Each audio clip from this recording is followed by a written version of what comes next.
بسم الله الرحمن الرحيم. اولا الحمد لله على التاهل تاع اليوم، انتصار كان مستحق. نظن باللي المقابله كانت في اغلب مجرياتها اوقاتها كانت متكافئه، ما عدا يعني عدد الفرص ربما كانت فرص اكثر لنا احنا. نظن باللي كانت خاصنا نقصنا شويه اللمسه الاخيره بسبب ربما التسرع، بسبب التسرع ونقص في التركيز. نظن باللي خلقنا فرص عديده باش نسجلوا الهدف الثاني اللي نكتب به المقابله.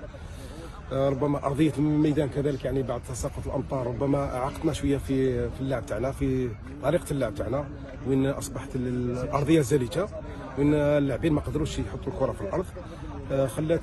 خلاتنا نفتقد يعني لي ميكانيزم تاعنا. العموم اللاعبين مشكورين على الاداء تاعهم، على الروح البطوليه اللي لعبوا بها، امنوا حتى اخر دقيقه، حتى ضربات الجزاء. الحمد لله الفريق الان راهو في سلسله تاع نتائج ايجابيه، نتمنى ان شاء الله نكملوا هكذا. هذا الانتصار رقم 11 المتتالي ان شاء الله نكملوا هكذا في